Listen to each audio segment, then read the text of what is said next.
Kalau ngomongin Jakarta dan suburban lainnya, kayaknya salah satu kata kuncinya adalah dinamis. Kita harus siap sama perubahan yang tiba-tiba. Dan salah satunya di bulan puasa ini nih, mendadak ada pemandangan yang baru. Menjelang sore, udah pasti kita bakal nemu banyak penjual takjil. Yang sekarang jadi lambang toleransi karena yang beli bukan cuma teman-teman yang berpuasa kan. Tapi kalau siang, pemandangannya justru berbeda. Warteg atau tempat makan lain pasti ditutupin. Dan ini merupakan himbauan resmi dari pemerintah. Padahal kan nggak semua orang puasa, dan nggak semua pemilik usaha juga beragama muslim kan? Ya, kan tujuannya jelas. Di surat edaran itu kan, dalam rangka kita toleransi antar umat beragama. Barangkali buat orang yang kuat imannya, ngelihat makanan, ngelihat minuman sesegar apapun dia masih kuat. Tapi kan nggak semua orang kuat imannya. Gue mau coba cari titik terang dari fenomena ini. Apa sih yang dirasakan dari para pemilik usaha? Bagaimana proses penyuluhan himbauan ini? Dan bagaimana kalau dari sisi agama?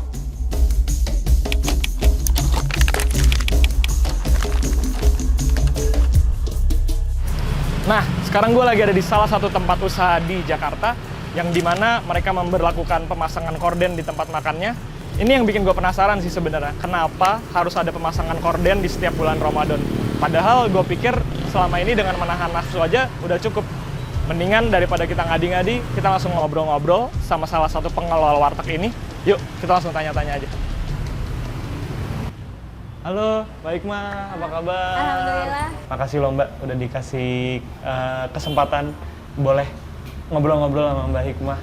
Mbak Hikmah, aku pengen nanya deh. Mbak Hikmah udah berapa lama sih di warteg ini? Udah 6 tahun. 6 tahun, berarti dari 2018. Kalau setiap bulan Ramadan, setiap tahun selalu kayak gini kondisinya, Mbak? Kalau bulan puasa lebih rame karena orang tuh nggak makan di rumah, kita makan di warteg gitu. Kalau makan di rumah tuh malu sama anak bini gitu, sama orang tua gitu. Tapi kalau pendapat Mbak Hikmah sendiri, penutupan pakai korden gitu di warteg, itu gimana sih Mbak? Bulan puasa emang harus ditutup ordennya. Ya kan emang biar kita tuh menghormati yang puasa, itu aja. Kadang orang makan gitu ya, malu gitu. Mbak tutup ya, aku juga dikit kayak gitu. Mbak tutup ya gitu. Kenapa gitu? Malu gitu. Tapi kalau Mbak Hikmah posisinya adalah sebagai pemilik warteg ini, apakah Mbak Hikmah setuju dengan penertiban atau pemakaian korden selama bulan Ramadan? Kalau pribadi punya saya mah silakan buka aja. Kayak nggak dibuka, kayak misalkan buka enggak, jadi balik lagi gitu. Selama Mbak jaga selama 6 tahun sama bulan Ramadan, ada nggak sih penyuluhan dari Satpol PP atau aparat-aparat lainnya? Sempet ada. Itu didatengin sama Satpol PP, dikasih sanksi. Nggak ada sih yang kasar, cuman itu dikasih sanksi gitu doang. Suruh tanda tangan gitu. Menarik ya. Di bulan puasa, pendapatan warteg justru bertambah. Tapi kalau dilihat, emang pembatasan operasional tadi berangkat dari tradisi yang udah kebentuk dari lama sih. Ya, meskipun Mbak Hikmah sendiri cerita bahwa dia pernah nih didatangi pihak berwajib yang mengingatkan untuk pembatasan jam operasionalnya. Gue jadi penasaran, sebenarnya gimana mekanisme penegakannya? Apakah penyuluhan ini sering mendapatkan penolakan dari para pengusaha? Oi, gue lagi di Tangerang Kota sekarang sama Satpol PP Tangerang Kota bareng Pak Yamin dan Pak Umair. Kita bakal ikutan penyuluhan ke restoran, warkop, warteg untuk kegiatan di bulan puasa, bulan Ramadan ini. Oke, nah ini sekarang kita lagi sama Pak Hasan ikut penyuluhan dan ngasih surat edaran untuk restoran ataupun tempat-tempat makan di sekitar sini. Jam pakai tirai. Sudah lewat jam masuknya, boleh buka lagi tirainya.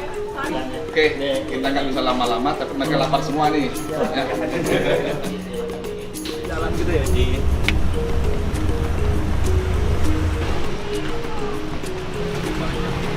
Jadi selama bulan suci Ramadan nanti, ini tertutup nih, ya, ngasih tirai kan. Nah, jadi diatur jam bukanya. Nah, jangan sampai nanti pas kita lewat nggak ditutup nanti. Udah paham, udah tahun-tahun ya. Biar orang makan dulu lama kelihatan, hah? Ini kan P2. Apa? Sama. P2. Sama.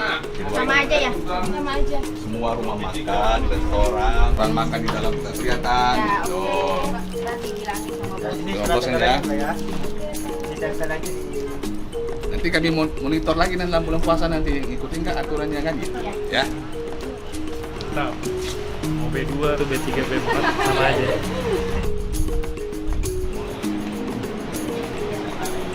Nah ini menurut gue bagus nih ya, karena nggak cuma ngasih penyuluhan ke warung-warung atau tempat makan pinggir jalan, Satpol PP juga ngasih penyuluhan ke tempat makan di mal-mal atau di tempat-tempat besar-besar lainnya.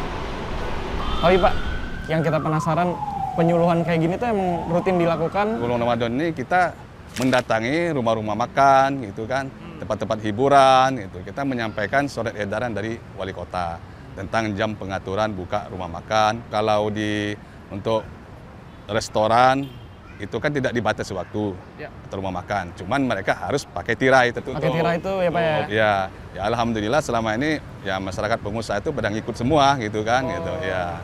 Nggak ada penolakan tuh Pak ya? Nggak ada penolakan. Nanti setelah bulan Ramadan, masuk bulan Ramadan kita monitoring lagi gitu kan, yang mana udah tutup, yang mana belum tutup. Lagi bulan puasa, terus tetap ada restoran atau bahkan warteg yang bandel nih, nggak nutup tirai, nggak pakein korden, itu gimana tuh Pak? Ya kita lakukan pembinaan lagi kepada mereka itu gitu kan, dia harus mengikuti surat edaran dari wali kota ini gitu kan gitu. Karena ini kan menyangkut dengan bulan suci Ramadan, kita saling menghargai, saling menghormatin orang yang lagi berpuasa gitu. Kalau menurut orang-orang tuh nggak usah lah, ngapain harus ada gitu-gitu.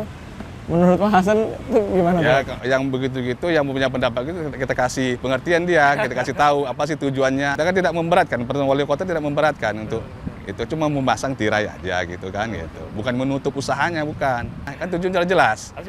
Di surat edaran itu kan dalam rangka kita toleransi antar umat beragama. Emang sudah ada peraturannya ya? Kita dalam arti menghormati orang yang lagi berpuasa kan gitu kan. Jadi kalau siang hari ditutup ini pakai tirai.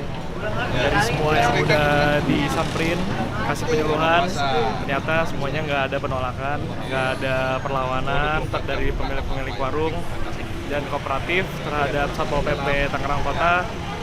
Bisa dilihat sendiri. Oh oke, sampai sini gue nangkep. Sebetulnya aktivitas ini bukan bertujuan untuk melarang ataupun menekan, tapi ini pun menyeragamkan situasi agar tiap umat yang berpuasa juga merasa nyaman dalam menjalankan ibadah. Tapi sebenarnya gimana kalau di ajaran Islam sendiri ya? Apa yang sebenarnya diajarkan dan tertulis sih? Gue udah ketemu sama salah satu teman gue, Habib Ihsan namanya. Dia adalah salah satu teman kuliah gue, dan kebetulan hari ini dia ada jadwal take podcast sama Cing Abdul. Tapi bulan puasa di Indonesia identiknya ini nggak sih, Bib? Kalau kita zaman dulu ngampus mau nyari bekalan bulan puasa kan di kosan gitu-gitu ditutup tuh tirai, warteg, warkop. Nah menurut ente, pandangan ente terhadap fenomena itu gimana tuh, Bib? Ibaratnya mau amar ma'ruf nahi mungkar, mereka tuh merasa bertanggung jawab bahwa jangan sampai dagangan saya ini ngegodain orang yang lagi puasa, yang lagi lapar, yang lagi lemas. Barangkali buat orang yang kuat imannya, ngelihat makanan, ngelihat minuman sesegar apapun dia masih kuat. Tapi kan gak semua orang kuat imannya. Tapi kalau lo sendiri, hal-hal tersebut, itu lo kuat nahan nggak? Alhamdulillah sejauh ini kita kalau ngelihat hati orang makan di depan kita ya kita tahan-tahan aja. Nggak tergoda lo ya? Iya udah terlatih lo, kan dari lahir kita Islam. Kalau lo tergoda nggak lo? Gue masih tergoda, Bib, kadang-kadang. Buat orang-orang kayak lu berarti orang rumah makan berarti harus tutup. Tapi kan nggak semua pemilik usaha beragama Islam, Bib. Sebelumnya tarik dulu bahwa syariat Islam ya hanya mengikat umat muslim. Orang kalau buka warung makan, dia tahu warung makannya itu berpotensi ngegodain orang buat buka puasa. Kira-kira hukumnya apa? Tapi kalau dia buka warung makan untuk bantu misalnya, oh di kantor ini mayoritasnya orang non-Islam. Oh dia buka puasa emang di rumah sakit, orang yang emang dapat keringatan untuk nggak puasa atau lain sebagainya dikiasiskan, itu nggak ada masalah. Kalau bisa, kalau kita ngingetin ya dengan support tadi, alangkah baiknya ibu buka menjelang maghrib deh bu. Yang butuh lauk ibu nggak semuanya di sini jago masak kayak ibu. Pasti kita pada beli. Tegur baik-baik ya, Bib? Tegur baik-baik, kalau bisa sokong dia. Namanya orang nyari nafkah, kalau tutup bingung. Ente sebagai tetangga, jangan cuma bisa ngelarang, ente lihat kebutuhan orang lain gitu. Kita usahain. Tadi dengan tangan, maksudnya dengan power, nggak bisa dengan lisan, Nggak bisa dengan lisan, dengan hati kita angkat tangan doa sama Allah Subhanahu wa taala. Ya Allah, mudahin rezeki orang ini supaya dia nggak butuh-butuh amat siang hari buka.